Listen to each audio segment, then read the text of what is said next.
Is Robert DeSena, the CEO of Council for Unity. There are very few people I've known for 50 years. Bob is one of them. I met Bob in the early 70s. There was a riot in my neighborhood. It was horrendous. I was a student at Cethlo Junior High School. A federal judge ordered busing. African-American students were met with bottles and vicious dogs. I'd like to introduce you to the man that saved a lot of lives. He saved my life. He set me straight, and he's been my friend and mentor, like I said, for 50 years. My former English teacher and now CEO of Council for Unity. Bob, say hello. Hello, everybody. Would you tell our audience a little bit about Council for Unity? The Council for Unity was born out of racial violence in '85. It reflects the statement that Dave made, because it was a time when they were trying to integrate schools throughout New York City. The problem was that there was no preparation for new populations coming into schools to be accepted. And of course, that was met with violence. In order to address this issue, I brought together all the gang leaders who were responsible for the conflict. It took me a year, but a miracle happened. And in the span of a year, these former enemies and racists actually became a band of brothers. And the conclusion to that was, if this could work for us, it could work for other kids like us. So out of that, we created a program called Council for Unity.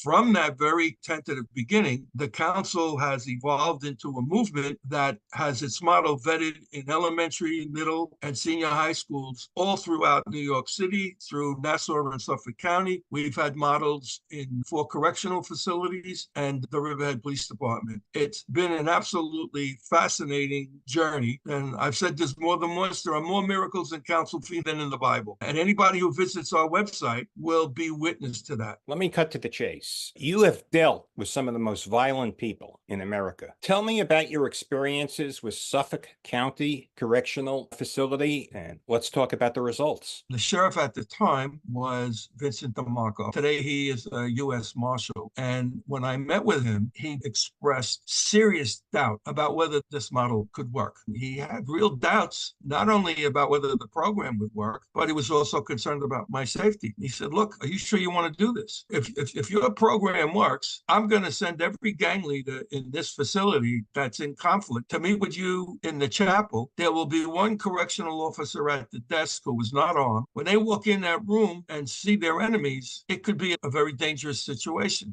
You want to do this. I was probably a little crazy at the time, and I said, yeah, I'll try.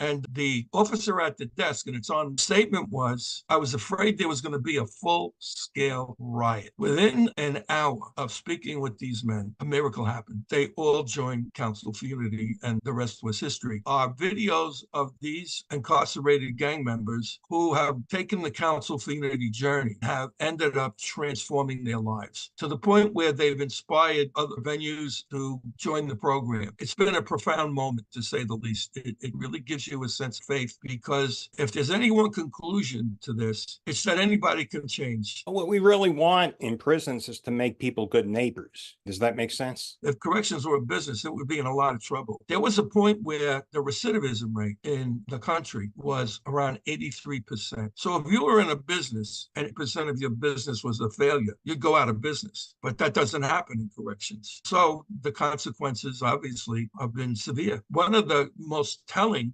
statistics in American society is that 1 in 100 Americans is in prison. Look it up. No other country in the world has that incarceration record. When you look at what the social conditions are that lead to those incarcerations, it really confronts us with the need to do much better on the social level, create hope in communities that don't have hope, so that these young men and women don't end up in jail. Everyone, I'm going to be streaming a video of the miracle at the Suffolk County Correctional Institute, where there was about to be a riot. Where there was a lot of gang violence. Where there was a lot of gang violence. There was a correctional officer in the video who said a riot was imminent. Yes. And you came in and saved the day. Now I'm going to ask you another question. Do you get resistance from the average correction officer? Do they really welcome you with open arms? Not initially, no. I think, and you probably couldn't blame them, because they were very skeptical. In their experience, dozens of programs come into facilities with highest of goals and they don't see any results. So when we came in, they really were skeptical. But over time, when all the publicity about the council's success in Suffolk County Correctional came out, there was a whole new perception about the program. I think the other thing that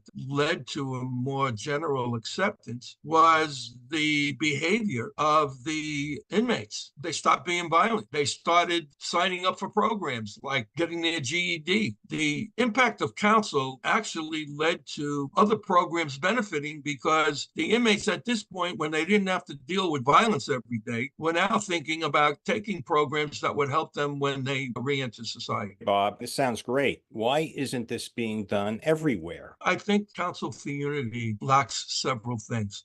Program is impeccable. It's transformational. We don't have the infrastructure to market this program, and we don't have a fund developer to create the funds. My goal would be that we'd have enough money to give the program away for free, but we're not in a position to do that, so we have to bill for services. But I think some philanthropist who wants to change America falls in love with Council for Unity, and that is what's going to happen because we're a school-based model, we're a community model, and we're a correctional facility model. So you have school, community, law enforcement, and corrections. Those four things make criminal activity extremely difficult in a community. I'm going to share this with organized crime's approach to where it was incredibly successful for a lot of years. The first thing they did was they would recruit individuals who had very little prospects, were capable of violence, and they put them to work. So recruitment became a big thing. The second thing is that you intimidate a community so that they keep their mouth shut so that they can do their business without recourse. The third thing is to demonize the cops. Their marketing strategy is the cops are criminals with badges. They'll put a gun in your car. They'll charge you with a crime you never committed. So don't holler cop. And the final thing is, hey, if they arrest us, we run our business out of jail. So how do you defeat that? We're in the schools, so recruitment isn't taking place in gangs. We have a community model. So now the community's involved in Council for Unity and it's united. The third thing is that we're in law enforcement. So law enforcement, instead of being demonized, is now a partner. The final thing is we're in correctional facilities, transforming incarcerated men and women and providing an exit strategy where when they come out, they're employable. So Council for Unity actually interrupts the violence syndrome by having a model in the school, in the community, law enforcement, and in corrections. When you integrate those four things, it's almost impossible for a criminal element in the community to be successful. They can't recruit because we've got all the gangbangers with us. The community is standing together so they can't intimidate the community. The police are family, so they can't butt up against that. And we're working with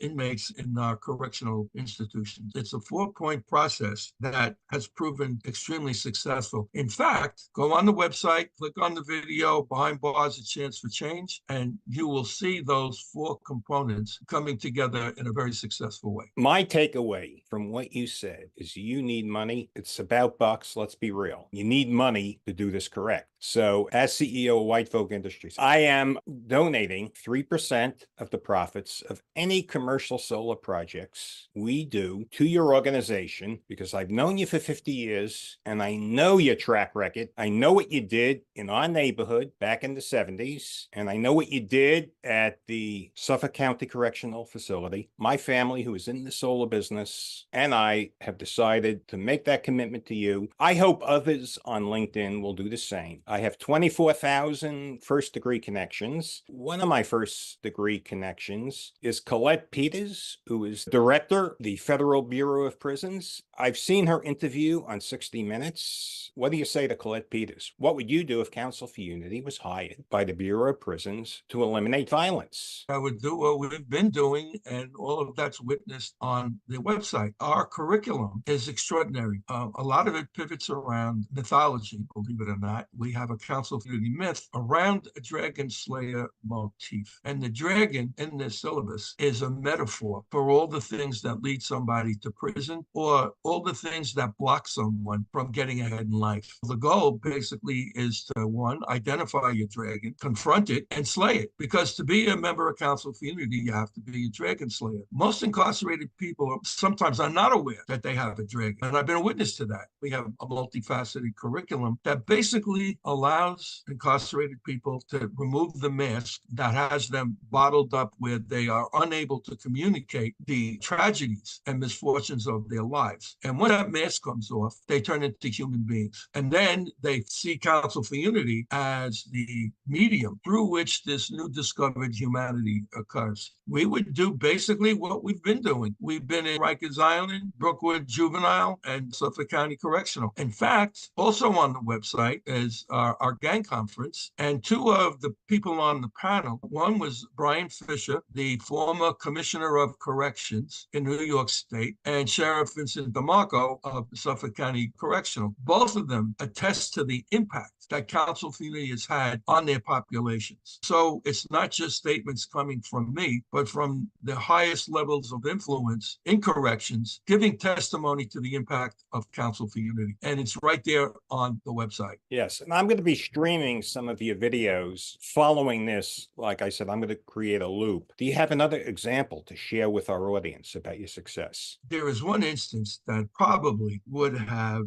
left most people beyond skeptical. A founder of the Crips, whose street name was Stagger Lee, was incarcerated in Suffolk County Correctional at the time that we had the program. The sheriff him to meet me in the hopes that this major original gangster would come over, because if he joined Council for Unity, that would automatically shut down conflicts between his clique and the rest of the groups in the facility. So I was invited to come up on a Thursday night to meet this gentleman in an office right off the chapel. The head of security was extremely concerned about my safety and expressed that, and they had 5 correctional officers stationed at the door. So when I came in, I see this guy is about 6'2", with a really powerful, muscular body. I broke the ice by saying, my God, you must have been really scared to death of me to have 5 correctional officers protect you. He could have crushed me like a grape. But he laughed, and that's funny. He laughed, and we had a conversation for a good half an hour. And the head of security was pressing him to go back to his cell because he really wasn't too thrilled with Council for Unity. And he would say, Stig, you want to go back? No, I'm good, bro. I'm good. But at the end of half an hour, he looks at me, and I told him about my journey, which was pretty dark as well. I said, I was in the life, and the guy got me out, and he died. He gave me a ton of advice and support that I did not listen to when he was alive. But when he died, that had an extraordinary impact on my life and put me on another course and in another major direction. So I told him, the reason I do this is that I have a debt. It's a debt I have to pay. This guy's not alive to see what I'm doing, but the only way I can honor it is to offer you what he offered me, which is a second chance. So he looked at me and he said, I've been waiting for something like this all my life. So I said, I can introduce you to that group and we can formalize your entry into council. So he asked the correctional people at the desk, can I go? They were thrilled because getting him in council would have had a major impact on the safety in the facility. So he came with me and we entered the law library, and some of the younger incarcerated men froze when they saw him. And one of them said, damn, you Stagger Lee. And this guy said, do me a favor. I just joined Council for Unity. Don't call me Stagger Lee. Call me by my name, Darryl. That was profound. That's beautiful. Here's one point I want to make. Bob, you have attended some of my audios as I do a sermon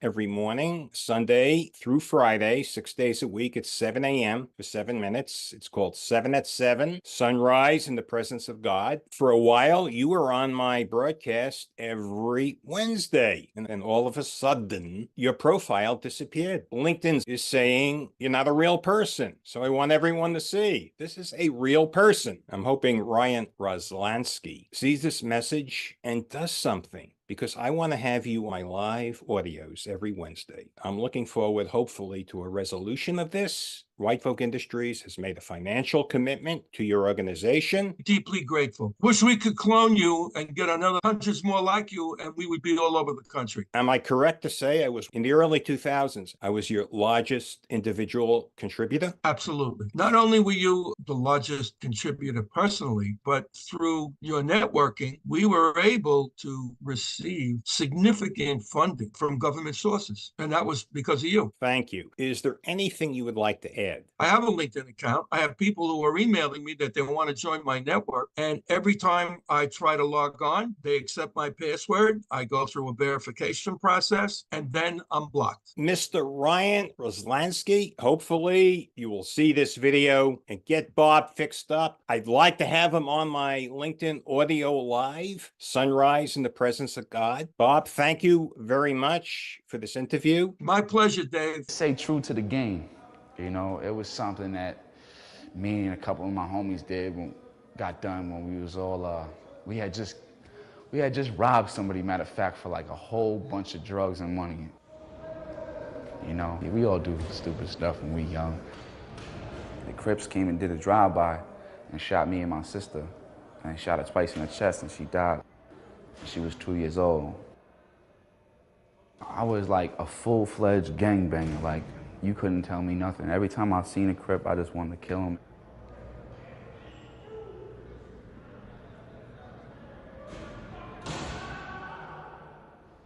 I'm seeing people I'm beefing with in the yard. Like, all right, I just fought that Crip dude 2 weeks ago. Now he's down here smiling with the homies. Like, nah, I'm out of here. I was concerned that an all-out riot would occur. Ain't nobody never told me that they needed me. Everybody I know in society is telling me, we don't want you. Stay where you at. I got shot 5 times. I lost my whole family. All of them got killed by guns, you know what I mean? I ain't have nobody to turn to. I had already seen a whole lot of killing at 16. I've been a Latin King for going on 10 years. Got into a high-speed police chase, crashed into a house, and now somebody's dead. I kind of learned that we not so much different. Just because you wear blue and I wear red, what we banging for is really the same. I read you the letter I wrote to my mom. I said, dear Mom, I said, hello, Mother, how are you? Well, I'm writing you this letter to let you know how I truly feel now. Well, you already know you put me through a lot, but I no longer want to keep my feelings bottled up anymore. I remember one time when you sent me to the house to get you a towel, a bottle of straw, and aluminum foil. That was the first time I ever seen you smoke crack in front of me. And I thought I was doing the right thing by helping you make the pipe. You told me that when you were done, we were going to play rummy. But we never made that card game, did we, Mom?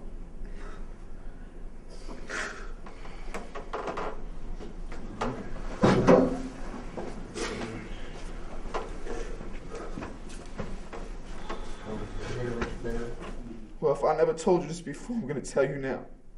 I forgive you. I pray with this new path that I've chosen in my life that maybe we can build a bond, something that lasts forever.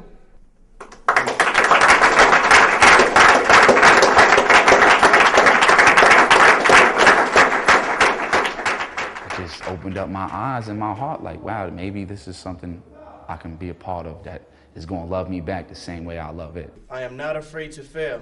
I am not afraid to fail. But I will never quit. But I will never quit. I will always seek to resolve conflicts. I will always seek to resolve conflicts. And never create them. And never create them. Congratulations.